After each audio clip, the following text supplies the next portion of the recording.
le Baal Tfila, il a pu rentrer dedans le pays de la richesse.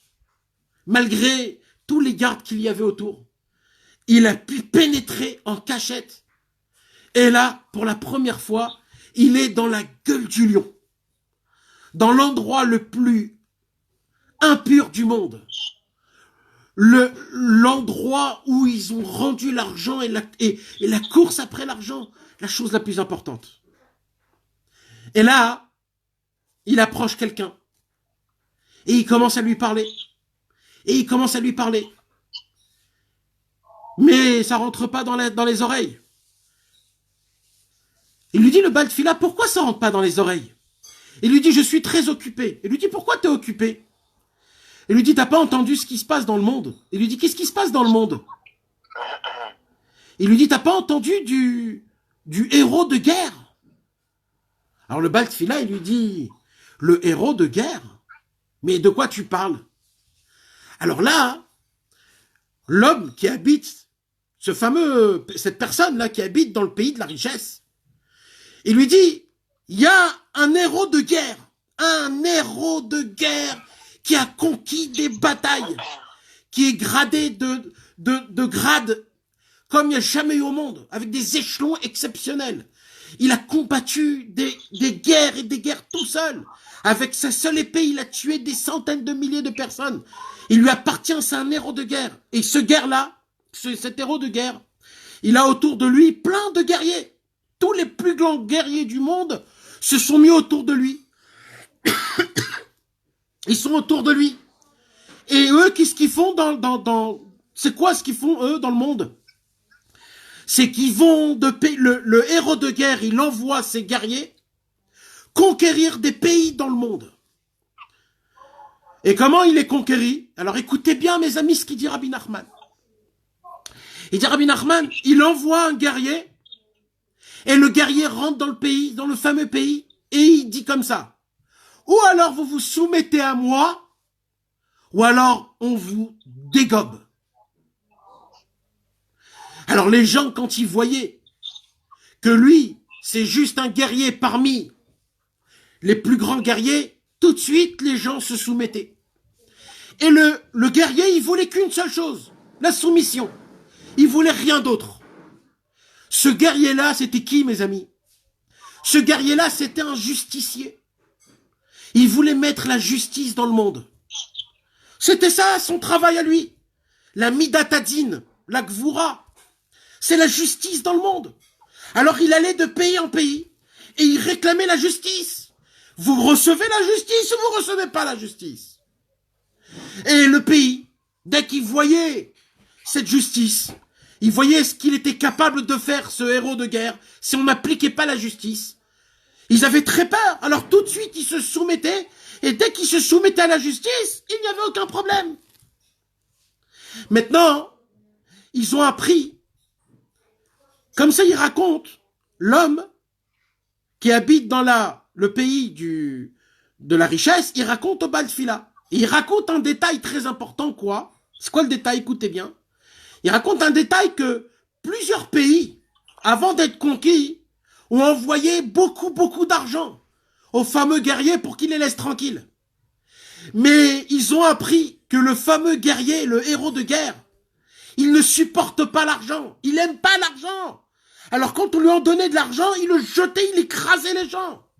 Alors quand eux, le pays de la richesse, ont entendu que le héros de guerre, ce fameux guerrier, il n'aime pas de l'argent, ils se sont dit c'est très grave pour nous. Pourquoi? Parce que s'il s'approche de nous là, et en plus il aime pas l'argent, c'est très grave, il va nous haïr totalement.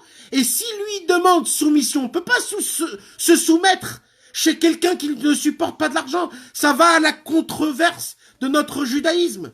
Ça va à la controverse de notre religion. Vous comprenez ce que je suis en train de vous expliquer, les gars, ou pas du tout? Parce que mes amis, c'est très important de ce que je suis en train de vous dire, les gars. Comme le héros de guerre, il est en train de conquérir le monde avec sa justice. Et il demande qu'une seule chose, c'est quoi? C'est la soumission, de se soumettre sous la justice. et que lui ne supporte pas l'argent, maintenant qu'il se rapproche de ce fameux pays de la richesse, il va demander quoi? Qu'il y a une justice et de se soumettre à cette justice. Mais comme lui ne supporte pas l'argent, eux, ils se disaient, on ne peut pas se soumettre à quelqu'un qui aime de l'argent. Puisque ce qu'il demande qu'une seule chose, il demande de la soumission.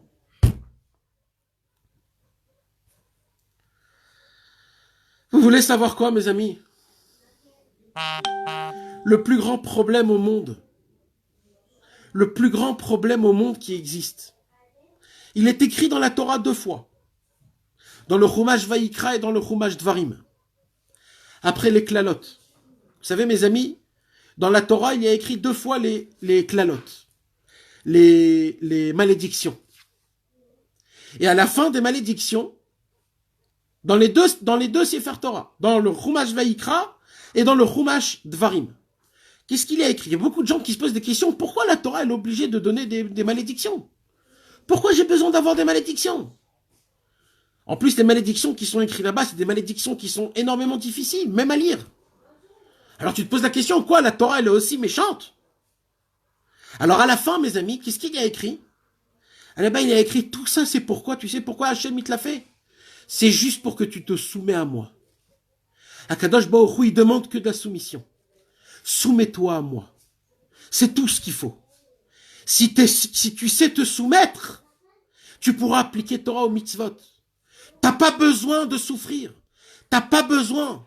Tout ce que je te fais montrer, c'est juste pour que tu aies peur, pour que tu puisses avoir de la crainte, pour que tu puisses comprendre qui tu es réellement par rapport à ce monde. Mais le problème, mes amis, c'est quoi l'argent? C'est tout l'inverse de la soumission. L'argent, c'est tu es très grand et tu es très fort. Dieu, il veut que de la soumission. Vous savez qu'est-ce qu'il dit là, Rabbi Nachman, mes amis? Il dit, Rabbi Nachman, un secret énorme. Il dit quoi? Il dit, tant qu'on ne se soumet pas, on est dans un réel problème. Mais c'est qui ce héros de guerre? C'est qui ce maître de justice? C'est qui cet homme-là? La Gvoura, mes amis. Le Gibor. C'est qui le Gibor? Il dit Rabbi Avram ben Rabbi Nachman. C'est la Midatadine. C'est quand la Midatadine, elle descend dans le monde. C'est quand il y a une rigueur dans le monde qui descend, il dit Rabbi Avram ben Rabbi Nachman. Et il dit des fois, il y a des petites rigueurs. Ça, c'est quand le guerrier, il envoie un guerrier, un petit élève, quand un homme, chas v'shalom, il a une petite maladie dans sa vie, alors sa vie, elle dégringole d'un coup. C'est une petite midatadine, c'est personnel. Et là, tu commences à faire tes chouvas, alors tu te soumets, tu t'abaisses, tu te rabaisses devant Hachem, tu dis pardon Hachem, pardon. Pourquoi? Parce que là, le justier, il est venu, et il m'a fait peur. Il m'a fait faire quelque chose dans ma vie qui m'a arrêté. Et là, j'ai compris que dans le ciel, on veut que je me soumets à la justice. Que je me soumets à la Torah. Que je me soumets à Hachem. Alors, des fois, il t'envoie un problème. Des fois, c'est de l'argent. Des fois, c'est la famille. Des fois, c'est la santé, ras v'shalom. C'est des petites midatadines. Mais dès que tu te soumets tout de suite, ça part le problème. Il y a écrit dans la Gemara Masechet Brachot, il y a une règle. La Gemara Masechet Brachot dit la règle, elle est simple. Elle est simple. Quand un homme, il souffre, s'il se soumet devant Hachem, tout de suite la souffrance, elle part. Tout de suite. Parce que toutes les souffrances, quoi que ça soit, pourquoi elle est venue? Quand un homme, il baisse la tête, il dit Hachem, je me soumets à toi. Je me soumets. Ani machnia et tatzmi. Je me soumets à toi complètement. Tout de suite, ces problèmes, ils partent. Parce que le but de la souffrance dans le monde, c'est parce qu'on a de l'ego énorme. C'est parce qu'on a de l'orgueil.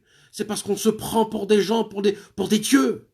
On se prend par des gens qui ont du pouvoir et de la force. Mais c'est faux, tout ça. Il faut se soumettre à Hachem. Tout le kavod, il est pour Hachem. La gloire, elle est pour Hachem. Tout, c'est que pour Hachem. Nous, on veut que servir à Kadosh Baruch Hu. Et c'est ça, mes amis, ce qui se passe. Mais des fois, c'est le Gibor lui-même qui vient faire le combat. Des fois, c'est le maître de guerre qui vient lui-même faire la justice.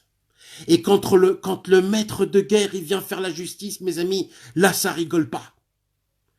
Quand le maître de la guerre, ce justicier là, je sais pas comment on dit là, celui qui veut mettre la justice dans le monde, quand lui il veut venir, quand lui il vient, quand c'est lui qui vient, ça fait très peur. Vous savez à quoi ça ressemble, mes amis?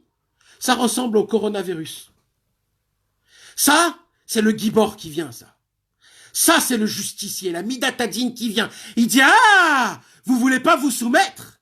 Vous vous croyez très fort? Pas de problème. Alors, premièrement, on va tous vous enfermer dans des maisons. Plus de travail. Les gens qui gagnaient de l'argent, ils vont tous perdre de l'argent. Les gens qui vont avoir des problèmes, qui croient qu'ils ont investi, on va vous faire montrer qu'est-ce que c'est l'argent. La valeur de l'argent va baisser. Le monde va être complètement pris dans un tourbillon. On va plus savoir ce qui se passe. Le monde ne pourra plus vendre, ne pourra plus acheter. Plus d'import-export.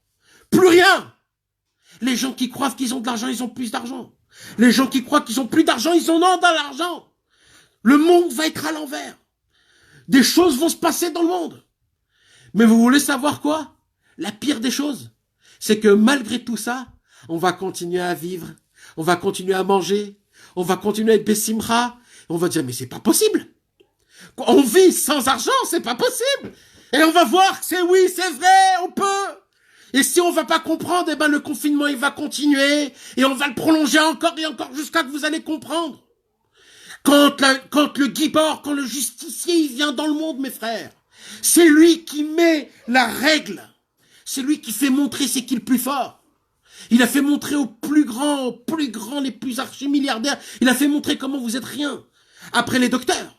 Parce que les docteurs aussi, ils habitent dans ce pays. Parce que le but de la docteur, c'est quoi? C'est aussi l'argent, tout est autour de l'argent. Combien de vendre, combien d'achats, quand on dévoile. Et là, les plus grands docteurs au monde, ils arrivent même pas à découvrir encore sur un virus qui est minuscule, comment l'arrêter? Mais c'est pas ça le plus absurde. Le plus absurde, c'est qu'en France, ils disent que ça, c'est bien. Et en Israël, ils disent ça, c'est pas bien. En Angleterre, ils disent ça, c'est comme ça. Et chacun, il te dit quelque chose d'autre. Ça fait un symptôme. Ça, c'est pas un symptôme. C'est 2 semaines. Un, il dit 70 jours. Vous êtes devenus tous fous. Vous nous avez tous rendus malades. Ils ont même fait sortir en Italie une vidéo que même péter, il faut pas péter parce que ça sort le gaz. Ça, on peut être raté avec le virus. Ils sont devenus tellement fous. C'est devenu quelque chose de dingue. On sait plus quoi faire. On nous a pris. Ça, mes amis, c'est la Midatadine. Ça, c'est le Gibor. Ça, c'est quand le justicier vient dans le monde. Alors, mes amis, il y a 2 possibilités. Rabbeinu, il nous l'a dit ici dans sa prophétie. C'est sa prophétie réelle, ça. Rabbeinu, il a dit, qu'est-ce qu'il a dit? Il a dit, il faut que de la soumission.